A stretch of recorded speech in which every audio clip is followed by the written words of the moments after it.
नमस्कार दोस्तों, DGAFMS यानी directorate general of armed forces medical services से आपके लिए ग्रुप सी सिविलियन पोस्ट आई है। और जैसा कि नाम से आपको पता चल रहा होगा कि ये मिनिस्ट्री ऑफ डिफेंस के अंडर है। अब इसमें आपको जो अप्लाई करना है वो ऑनलाइन करना है। ये आपका लिंक दिया गया है जो कि 7 जनवरी 2025 से 6 फरवरी 2025 तक आप इसमें अप्लाई कर सकते हैं। ठीक है, तो ये आपकी डेट है इंपॉर्टेंट जो आपको अप्लाई करना है इसके लिए। और कौन कौन से इसमें वैकेंसीज है, इसकी एलिजिबिलिटी क्या है, सिलेक्शन प्रोसीजर क्या है, एग्जाम पैटर्न क्या है, सारी चीज़ें जो इंपॉर्टेंट है वो हम इस वीडियो में डिस्कस करने वाले हैं। तो वीडियो को एंड तक देखिएगा। चलिए शुरू करते हैं। सबसे पहले देखेंगे हम अकाउंटेंट की पोस्ट जिसका पे लेवल 5 है और इसमें आपकी सैलरी जो रहेगी वो 29,200 से 92,300 के बीच में रहेगी। और जिसमें टोटल वैकेंसीज का नंबर है वो 1 है और वो भी आपकी कैटेगरी के अंडर है, ओबीसी के। फिर स्टेनोग्राफर ग्रेड 2 की जो पोस्ट है वो लेवल 4 की है। 25,500 से 81,100 के बीच में सैलरी रहेगी। और आपको इसमें अलाउंसेस भी मिलते हैं। आपको पता ही है गवर्नमेंट में इतनी ही सैलरी नहीं होती, ये तो आपकी इनिशियल पे होती है और उसके बाद आपकी अलाउंसेस जुड़ के अच्छी खासी आपकी सैलरी इसमें बैठ जाती है। ठीक है, फिर अब हम स्टेनोग्राफर की बात करें तो इसमें एक पोजीशन है वो ईडब्ल्यूएस कैटेगरी के लिए है। एलडीसी लोअर डिवीजन क्लर्क की पोजीशन है, लेवल 2 की है। 19,900 से 63,200 के बीच में सैलरी है। और इसमें जो टोटल वैकेंसीज है वो 11 है। 11 में से 3 आपकी एससी के लिए है, 4 आपकी ओबीसी के लिए है और 4 ही आपकी ईडब्ल्यूएस के लिए है। फिर नेक्स्ट पोजीशन है स्टोर कीपर की, इसमें लेवल 2 है, सेम सैलरी का है और 24 इसमें टोटल वैकेंसी है। इसमें से 4 एससी के लिए है, 3 एसटी के लिए है, 11 ओबीसी के लिए है और 6 आपकी ईडब्ल्यूएस के लिए है। नेक्स्ट है फोटोग्राफर की और इसमें लेवल 2 है जिसमें सैलरी भी आपकी लेवल 2 यानी 19,900 से 63,200 के बीच में होगी। और एक इसमें सैलरी है, सॉरी एक इसमें वैकेंसी है और ये आपकी ओबीसी के लिए है। ठीक है, फिर नेक्स्ट है फायरमैन की पोस्ट, लेवल 2 है, सैलरी का सेम सैलरी पैकेज रहेगा। और इसमें जो आपकी वैकेंसीज का नंबर है वो है 5 में से एक एससी है, सॉरी एक एससी के लिए है और एक एसटी के लिए है, एक ओबीसी के लिए है और 2 आपकी ईडब्ल्यूएस के लिए है। नेक्स्ट है कुक की पोस्ट, लेवल 2 है पे लेवल और इसमें 4 वैकेंसीज है। 4 में से एक आपकी एससी के लिए है, 3 आपकी ओबीसी के लिए है। ठीक, फिर लैब अटेंडेंट की नेक्स्ट पोजीशन है और लेवल 1 है जिसमें 18,000 से 56,900 के बीच में सैलरी है और एक वैकेंसी है इसमें ईडब्ल्यूएस के लिए। ठीक, फिर एमटीएस की यानी मल्टीटास्किंग स्टाफ की जो आपकी पोस्ट है इसमें भी लेवल 1 है और 18,000 से 56,900 के बीच में सैलरी है। टोटल जो पोस्ट वैकेंसीज है इसमें वो 29 में से 2 है एससी के लिए, 2 है एसटी के लिए, 10 है ओबीसी के लिए और 15 है ईडब्ल्यूएस के लिए। नेक्स्ट बात करें ट्रेड्समैन मेट की, लेवल 1 है सैलरी का। टोटल नंबर ऑफ वैकेंसीज इसमें 31 है जिसमें से 2 एससी के लिए, 2 एसटी के लिए, 11 ओबीसी के लिए और आपकी 15 ईडब्ल्यूएस के लिए और एक आपकी अनरिजर्व के लिए। फिर वॉशरमैन की बात करें तो पे लेवल 1 ही है, 2 टोटल वैकेंसी है और एक इसमें आपकी है एससी के लिए और एक एसटी के लिए। फिर कारपेंटर एंड जॉइनर की पोस्ट है नेक्स्ट, इसका पे लेवल भी आपका 1 है और टोटल नंबर ऑफ वैकेंसीज 2 है, 2 में से एक आपकी ओबीसी के लिए है और एक अनरिजर्व के लिए है। फिर नेक्स्ट है टिन स्मिथ की जिसका पे लेवल आपका 1 और एक ही वैकेंसी है इसमें वो आपकी ओबीसी के लिए। ठीक है, तो टोटल नंबर ऑफ वैकेंसीज इसमें है 113। और नेक्स्ट बात करें इसमें आपका सिलेक्शन एजुकेशनल क्वालिफिकेशन क्या है तो देखेंगे इसमें एज लिमिट और आपकी एसेंशियल क्वालिफिकेशन या एक्सपीरियंस से डिजायरेबल। ठीक है, तो इनमें से जो भी एप्लीकेबल है वो हम देखेंगे। तो अकाउंटेंट के लिए एज लिमिट आपकी 30 ईयर्स है। इसमें आपको डिग्री चाहिए कॉमर्स की, ठीक है, या फिर अगर आपके पास ये क्वालिफिकेशन नहीं है तो आपके पास 12th होनी चाहिए और उसके साथ 2 साल का एक्सपीरियंस होना चाहिए in cash account and budget work में इन गवर्नमेंट ऑफिस या पीएससी या ऑटोनोमस बॉडी या स्टैट्यूटरी बॉडी। इनमें से किसी एक में आपके पास 2 साल का एक्सपीरियंस होना चाहिए और जिसमें आपने कैश अकाउंट और बजट वर्क किया हो। ठीक है, अगर आपने 12th पास की है तो ये उस केस में है और अगर आपने डिग्री ली हुई है कॉमर्स की तो उसमें आपको कोई एक्सपीरियंस की नीड नहीं है। फिर स्टेनोग्राफर ग्रेड 2 की बात करें तो 18 से 27 साल की एज लिमिट है। इसमें आपको 12th चाहिए और साथ में स्किल टेस्ट मतलब आपको स्टेनोग्राफी आनी चाहिए जिसके लिए डिक्टेशन का टाइम इन्होंने 10 मिनट दिया है और 80 वर्ड पर मिनट की आपकी स्पीड होनी चाहिए। और ड्यूरेशन ऑफ ट्रांसक्रिप्शन की बात करें तो मैनुअल टाइपराइटर में 65 minute for English and 75 minute for Hindi दी जाएगी और ऑन कंप्यूटर या फिर ऑन कंप्यूटर 50 मिनट दिए जाएंगे इंग्लिश के लिए और 65 मिनट दिए जाएंगे हिंदी के लिए। ठीक है, तो मैनुअल भी हो सकती है, ये ऑन कंप्यूटर भी हो सकती है, यानी जो पुराने जमाने में था ना वो टाइप राइटर उस पर भी हो सकती है और कंप्यूटर पर भी हो सकती है। दोनों केसेस में इन्होंने बता दिया है कि कितनी स्पीड उनको चाहिए। फिर नेक्स्ट बात करें एलडीसी, इसमें आपको 18 से 27 ईयर्स की एज लिमिट रखी है। 12 पास में आपको चाहिए। फिर टाइपिंग स्पीड मांगी है 30 वर्ड पर minute in English and 25 word पर मिनट इन हिंदी और मैनुअल टाइपराइटर। ठीक है, तो ये जो आपकी पोस्ट है ना आपकी लोअर डिवीजन क्लर्क की, इसमें या तो आपको इंग्लिश की आती हो या हिंदी की आती हो, इनमें से एक आनी आपको जरूरी है। ठीक, फिर नेक्स्ट बात करें कि टाइपिंग स्पीड 35 वर्ड पर मिनट चाहिए इन इंग्लिश और 30 वर्ड पर मिनट चाहिए इन हिंदी अगर आप कंप्यूटर पे टाइप करेंगे तो। ठीक है, ये केस है आपका मैनुअल टाइपराइटर वाला और ये केस है आपका ऑन कंप्यूटर वाला। ठीक है, नेक्स्ट बात करें स्टोर कीपर की तो 18 से 27 साल की एज लिमिट है। 12th इसमें आपसे मांगी है और 1 साल का एक्सपीरियंस मांगा है स्टोर एंड कीपिंग अकाउंट्स को हैंडल करने का इन स्टोर या कंसर्न सेंट्रल गवर्नमेंट आपकी ऑटोनोमस बॉडी या स्टैट्यूटरी ऑर्गेनाइजेशन या पीएसयू में या यूनिवर्सिटी या बैंक में या किसी प्राइवेट सेक्टर ऑर्गेनाइजेशन में जो कि लिस्टेड हो ऑन स्टॉक एक्सचेंज। ठीक है, फिर नेक्स्ट बात करें फोटोग्राफर की पोस्ट 18 से 27 साल की लिमिटेड 12th पास आप होने चाहिए, डिप्लोमा चाहिए फोटोग्राफी का।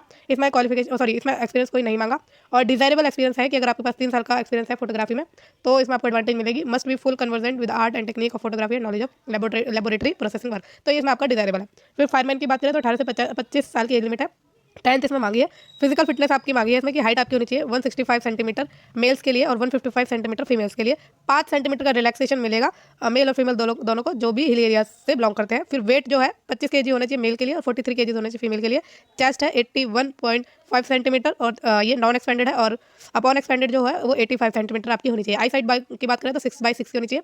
एंड्योरेंस टेस्ट आपका लिया जाएगा, आपको जो है 63.5 केजी के वजन का कुछ भी, मतलब आदमी हो या कोई भी हो, उसको 63.5 केजीज के वजन को 183 मीटर्स तक 96 सेकंड्स में लेके भागना है, ठीक है, चलना है, जो भी है इस टाइम में आपको पहुंच जाना है, ठीक है, 183 मीटर तक। फिर clearing 2.7 metre wide ditch landing on both feet, ठीक है, तो 2.7 मीटर की वाइड डिच आपको मारनी है। फिर climbing 3 metres vertical rope using hands and feet, तो 3 मीटर की वर्टिकल रोप आपको चढ़नी है। ये हो गई आपकी एंड्योरेंस टेस्ट। फिर टेक्निकल भी इन्होंने मांगा है कि must have undergone training in fire fighting under state fire service और government recognised institute not less than 30 working days, ठीक है। तो ये चीज़ें इन्होंने मांगी है कि आप जो है ट्रेनिंग आपने ली हो फायर फाइटिंग, और वो किसी स्टेट फायर सर्विस या गवर्नमेंट रिकॉग्नाइज इंस्टीट्यूट जो कि 30 वर्किंग डेज से कम नहीं होनी चाहिए, इसमें आपने ली हुई हो। फिर must be convergent with the use of and maintenance of all type of extinguisher, ठीक है, तो ये इनकी आपको नॉलेज होनी चाहिए, आपको यूज़ करना आना चाहिए, मेंटेनेंस करना आना चाहिए। Horse fitting and fire appliances and equipment like fire engines, फिर trailer fire pumps and form branches, ये सब आपको आने चाहिए, ठीक है। इनकी नॉलेज, इनको जो यूज़ करना, ये सब चीज़ें कि कैसे हॉर्स फिटिंग होती है, फायर अप्लायंसेज का यूज़ होता है, इक्विपमेंट वगैरह ये सब। फिर डिजायरेबल भी इन्होंने रखा है कि अगर आपके पास वैलिड ड्राइविंग लाइसेंस है, लाइट मोटर व्हीकल का एक्सपीरियंस है आपको, वर्क का इन ए रेगुलर सिविल या defence fire brigade as fireman from any government, ठीक है, और है पास general fire fighting course from any government recognised institute, तो ये आपके डिजायरेबल है। फिर नेक्स्ट बात करें सॉरी कुक की पोस्ट की, तो 18 से 25 साल की एज लिमिट है। 10वीं पास आप होने चाहिए और प्रोफिशिएंसी इन ट्रेड आपकी होनी चाहिए, मतलब कुक में आपको अच्छी खासी प्रोफिशिएंसी होनी चाहिए। लैब अटेंडेंट 18 से 27 साल की लिमिट, 10th मांगी है with science as one of the subject, ठीक। फिर preferably should work in laboratory और केमिकल या ड्रग फैक्ट्री फॉर 1 ईयर, 1 साल का आपसे जो है वर्क मांगा है, एक्सपीरियंस मान लीजिए कि लेबोरेटरी में या केमिकल में या ड्रग फैक्ट्री में आपने काम किया हो। एमटीएस की बात करें 18 से 25 साल की लिमिट, आपसे सिर्फ 10th मांगी है और कोई एक्सपीरियंस नहीं मांगा। ट्रेड्समैन मेट की बात करें 18 से 25 साल की लिमिट, 10th मांगी है, और जो आपकी 10th है वो ऑब्वियसली बात है कि रिकॉग्नाइज्ड बोर्ड से होनी चाहिए, या ex serviceman of appropriate trade अगर आप हैं तो अभी आप इसमें फॉर्म भर सकते हैं। फिर नेक्स्ट बात करें अप्रेंटिसशिप आपकी होनी चाहिए, competency in one of the following होना चाहिए, फिटर में, वेल्डर में, वॉच रिपेयरर आप हो, या फिर ब्लैक स्मिथ या मोल्डर या कटलर या painter, tinsmith, tin and coppersmith, carpenter and joiner and so, ठीक है, तो ये चीज़ें आपकी अप्रेंटिसशिप इन्होंने मांगी है या आपकी कॉम्पिटेंसी मांगी है इनमें से किसी एक फील्ड में। फिर नेक्स्ट बात करें वॉशरमैन की 18 से 25 साल की लिमिट है, 10th मांगी है आपसे, फिर और प्रोफिशिएंसी मांगी है वॉशरमैन में। फिर carpenter and joining same age limit है, 10th मांगा है, सर्टिफिकेट मांगा है आपका ट्रेड में यानी कारपेंटर एंड जॉइनर में, और रिकॉग्नाइज इंडस्ट्रियल ट्रेनिंग इंस्टीट्यूट से होना चाहिए, या आपकी अप्रेंटिसशिप होनी चाहिए एट ए रेप्यूटेड एस्टेब्लिशमेंट या फर्म से। फिर 3 साल का एक्सपीरियंस मांगा है आपका ट्रेड में। टिन स्मिथ की बात करें तो सेम एज लिमिट है, 10th मांगी है, और सर्टिफिकेट मांगा है ट्रेड में आपके टेक्निकल इंडस्ट्रियल ट्रेनिंग इंस्टीट्यूट से, या अप्रेंटिसशिप आपकी होनी चाहिए एट रेप्यूटेड एस्टेब्लिशमेंट या फर्म से। फिर 3 साल का एक्सपीरियंस आपके पास होना चाहिए ट्रेड में, टिन स्मिथ में। नेक्स्ट बात करें आगे इसमें जो है आपको एज लिमिट में रिलैक्सेशन मिला है, आपको बताइए कितना मिलता है। SC/ST को आपको 5 साल का, OBC को 3 साल का, और बाकी फर्दर इस हिसाब से चलता है। मोड ऑफ सिलेक्शन देख लेते हैं, तो इसमें आपका एग्जाम होगा कॉम्पिटेटिव एग्जामिनेशन, जिसमें 2 पार्ट्स होंगे, और रिटर्न एग्जामिनेशन होगा 100 मार्क का, टाइपिंग टेस्ट होगा, ये शॉर्ट हैंड हो सकती है या ट्रेड टेस्ट हो सकता है आपकी पोस्ट के हिसाब से, ठीक है। और ये जो आपका टेस्ट है टाइपिंग टेस्ट, शॉर्ट हैंड और ट्रेड टेस्ट, ये आपका क्वालिफाइंग इन नेचर है, ठीक है। और नेक्स्ट बात करें रिटर्न टेस्ट की, तो written test will be consist of multiple choice question, MCQ type के क्वेश्चन होंगे, जिसमें आपके जनरल इंटेलिजेंस एंड रीजनिंग पूछी जाएगी, न्यूमेरिकल एप्टीट्यूड पूछे जाएंगे, जनरल इंग्लिश पूछी जाएगी और जनरल अवेयरनेस पूछी जाएगी। फिर return examination will be 2 hours, ठीक है, 2 आवर्स की ड्यूरेशन का होगा, और आपका जो स्टैंडर्ड ऑफ रिटर्न टेस्ट जो होगा वो होगा मिनिमम एजुकेशन क्वालिफिकेशन का, जो कि प्रिस्क्राइब करिए आपकी पोस्ट के लिए। तो मान लीजिएगा किसी पोस्ट के लिए आपकी 10th क्वालिफिकेशन है, तो उस लेवल के आपके क्वेश्चन पूछे जाएंगे। अगर किसी का ग्रेजुएशन है तो ग्रेजुएशन के लेवल के आपके क्वेश्चन पूछे जाएंगे। The question will be in the English and Hindi language only, तो हिंदी और इंग्लिश दोनों में अवेलेबल आपके क्वेश्चन होंगे।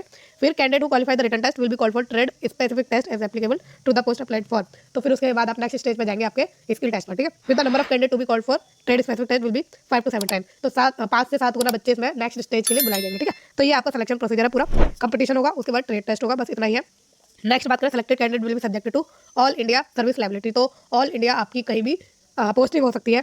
नेक्स्ट चलते हैं आगे, ठीक है। तो ये आपका जो है एप्लीकेशन लिंक है, वेबसाइट है जहाँ से आपको अप्लाई करना है, और ये आपकी हो गई कंप्लीट डिटेल, ठीक, सारी जो हमने नेसेसरी डिटेल है और रेलेवेंट डिटेल है कवर कर लिया है। अगर आपको कोई डाउट है तो आप मुझसे कमेंट में पूछ सकते हैं। बाकी आपको ये वीडियो कैसे लगी मुझे कमेंट के द्वारा जरूर बताइएगा, और फ्यूचर में रेगुलर जॉब्स के अपडेट के लिए और इन टाइम नोटिफिकेशन के लिए इस चैनल को प्लीज लाइक, शेयर और सब्सक्राइब जरूर करिएगा। Thank you so much.